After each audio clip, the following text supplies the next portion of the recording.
नमस्कार दोस्तों, स्वागत है आप सभी का अपना YouTube channel Piyush knowledge studio में। दोस्तों, अगर आपने Bihar police stenographer sub inspector का ऑनलाइन एप्लीकेशन फॉर्म फिल किया है और उसके ऑनलाइन एप्लीकेशन फॉर्म में किसी प्रकार का कोई भी अगर गड़बड़ी हो गया है तो कैसे उस गड़बड़ी को आप सुधार कीजिएगा, उसकी A to Z जानकारी आज के इस वीडियो में मैं बताने वाला हूँ।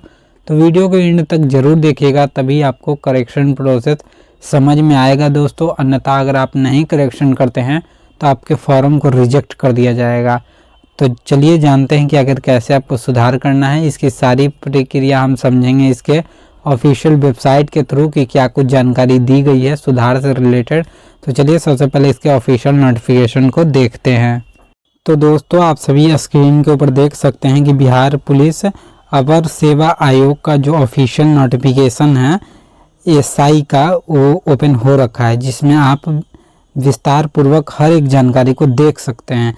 पर यहाँ पर जो हमें जानकारी देखनी है वो सुधार से रिलेटेड देखनी है। तो चलिए इसके नीचे जाते हैं।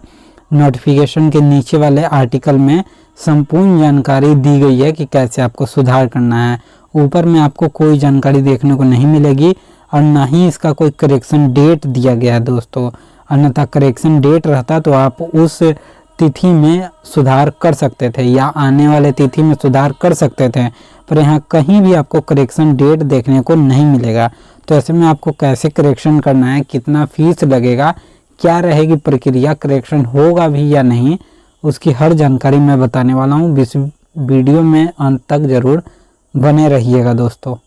तो दोस्तों, नोटिफिकेशन में करेक्शन का जो आर्टिकल है वो ओपन हो रखा है, जिसमें यहाँ पर देख सकते हैं कि ऑनलाइन आवेदन पत्र 2 भागों में भरा जाएगा। पहला दोस्तों आपका रहेगा रजिस्ट्रेशन का जो विंडो रहेगा, उसमें आप लोग रजिस्ट्रेशन किए हुए होंगे। उसके बाद जो आपको यूज़र आईडी, पासवर्ड या रजिस्ट्रेशन नंबर दिया जाता है उससे आप लॉगिन करके आप एप्लीकेशन फॉर्म को फिल करते हैं। तो 2 भागों में आपको यहाँ पर फॉर्म देखने को मिल जाएगा। तो यहाँ आपको विशेष जानकारी दी गई है जिसको आपको ध्यानपूर्वक समझना होगा कि आखिर कैसे सुधार होगा। साफ तौर पर बताया गया दोस्तों कि अगर ऑनलाइन आवेदन पत्र के प्रथम भाग में उम्मीदवार का सर्वप्रथम पंजीकरण किया जाता है, इस क्रम में अभ्यर्थी का नाम, राष्ट्रीयता, mobile number, email ID, Bihar राज्य का अधिवास, डोमिसाइल जिसको कहते हैं, आरक्षण कोटि, लिंग एवं जन्म तिथि संबंधित जानकारी ली जाती है। तत्पश्चात भुगतान की प्रक्रिया पूरी करनी होगी। सफल पंजीकरण के पश्चात मोबाइल फोन, ईमेल आईडी माध्यम से अभ्यर्थी को तत्काल पंजीकरण नंबर एवं पासवर्ड द्वारा ईमेल या फ़ोन नंबर द्वारा भेजा जाएगा। भुगतान के पूर्व अभ्यर्थी को अपने विवरण एडिट सुधार करने की सुविधा रहेगी। अगर दोस्तों आपने नहीं पेमेंट किया है तो आप सुधार करने के लिए एलिजिबल हैं, पर अगर मान लीजिए आपने पैसा पेड कर दिया, फाइनल सबमिट कर दिया है, तो आपको कैसे यहाँ पर सुधार करना है उसकी भी प्रक्रिया यहाँ पर साफ तौर पर बताई गई है, जिसको आपको विशेष ध्यान देकर यहाँ समझना है कि आखिर कैसे एडिट होगा। यहाँ पर देख लीजिए कि अगर पंजीकरण रद्दीकरण बताया गया है, यदि आपने गलत विवरण के साथ पंजीकरण किया है तो भुगतान के बाद ऐसे विवरण को एडिट सुधार नहीं कर पाएंगे। साफ तौर पर बताया गया है कि अगर आप फाइनल सबमिट कर देते हैं तो आपको यहाँ पर एडिट या सुधार करने का मौका नहीं दिया जाएगा। तो इस स्थिति में आवेदक रद्दीकरण कैंसिल रजिस्ट्रेशन फॉर्म प्रावधान का उपयोग कर अपने पंजीकरण को रद्द कर सकते हैं, किंतु पहले भुगतान किया गया आवेदन शुल्क लौटाया नहीं जाएगा और नए पंजीकरण के लिए पुनः आवेदन शुल्क देना होगा।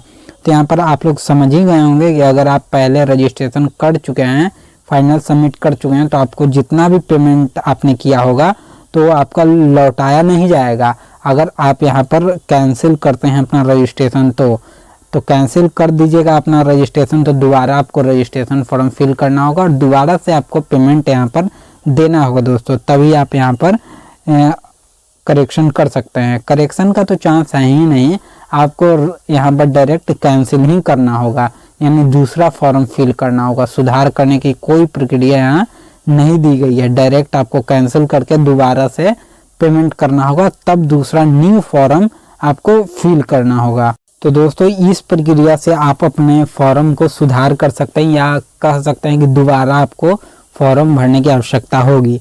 जो प्रोसेस था वो मैंने बता दिया, तो आखिर ये प्रोसेस कब तक रहेगा वैलिड उसकी भी जानकारी आप लोग देख लीजिए। जैसा कि यहाँ पर बताया गया है कि ऑनलाइन आवेदन पत्र भरने की अंतिम तिथि 17 जनवरी तक है। भविष्य में हो सके तो बढ़ाया भी जाए। तो ऐसे में आपका जो लास्ट डेट रहेगा वही आपका कैंसिल करने का भी लास्ट डेट रहेगा दोस्तों। ये कोई ज़रूरी नहीं कि आपको एक विशेष तिथि दी जाएगी कैंसिल करने के लिए, तो इसी तिथि तक आप कैंसिल कर सकते हैं और दोबारा फॉर्म भर सकते हैं। यहाँ पर देख लीजिए उम्मीदवारी रद्दीकरण। आवेदक किसी उम्मीदवारी किसी समय निम्नलिखित आधार पर बिना कारण बताए रद्द की जा सकती है दोस्तों। अगर आपने गलत यहाँ पर कुछ अपलोड कर दिया है या गलत जानकारी के साथ अगर आपने फॉर्म फिल कर दिया है तो आपका यहाँ पर फॉर्म है जो रिजेक्ट कर दिया जाएगा। अब रिजेक्ट करने के फील्ड में आप सभी यहाँ देख सकते हैं कि अगर आपने फोटो ब्लर अपलोड कर दिया है या सिग्नेचर ब्लर अपलोड कर दिया है तो ऐसे में आपका फॉर्म है जो रिजेक्ट कर ही दिया जाएगा। तो सबसे पहले आपको ध्यानपूर्वक अपने फॉर्म को एनालाइज कर लेना है कि हर जानकारी सही है या नहीं, फोटो जो है वो आपका बिल्कुल क्लियर है कि नहीं, या फिर आपका सिग्नेचर जो है वो बिल्कुल साफ है कि नहीं, उसको एक बार जरूर देख लेना है दोस्तों। अगर आप इस पोस्ट के लिए अप्लाई कर रहे हैं तो इस विशेष जानकारी को आप लोग जरूर ध्यान में दीजिएगा। और भी जानकारी दी गई है जिसको समझ लेना बेहद आवश्यक है। जैसे यहाँ पर दोस्तों अगर गलत आपने जन्म तिथि या फिर गलत जेंडर को चूज कर लिया है या फिर आपने प्रमाण पत्र में किसी प्रकार का कोई भी डिजिट अंक में फेरबदल कर दिया है तो ऐसे में आपका फॉर्म रिजेक्ट कर दिया जाएगा। मान लीजिए आपने मैट्रिक 2021 में पास किया है और दे दिए हैं हम 2020, तो ऐसे में आपका डॉक्यूमेंट वेरिफिकेशन समय आपका डॉक्यूमेंट रिजेक्ट कर दिया जाएगा, उसको वैलिड नहीं माना जाएगा। तो इससे बेहतर है कि आप फॉर्म कैंसिल करके दोबारा न्यू फॉर्म को फिल कीजिए। यहाँ दोस्तों विशेष ध्यान देने की जरूरत है। साफ तौर पर बताया गया है कि यदि कोई सूचना झूठी या गलत पाई जाएगी तो आवेदन पत्र रद्द करने के साथ साथ आवश्यक कानूनी कार्रवाई भी की जाएगी दोस्तों। तो ये आपको ध्यान में रख के फॉर्म को फिल करना है। यहाँ दोस्तों एक बात का और विशेष ध्यान देना है कि एक मोबाइल नंबर से मात्र एक ही आवेदक आवेदन जमा कर सकते हैं। एक मोबाइल नंबर को 2 अभ्यर्थी नहीं यूज कर सकते हैं, ये बात ध्यान रखिएगा। अन्यथा ऐसे में भी उनका फॉर्म रिजेक्ट हो सकता है या फिर हो सके उनका रजिस्ट्रेशन नंबर जारी ही ना हो।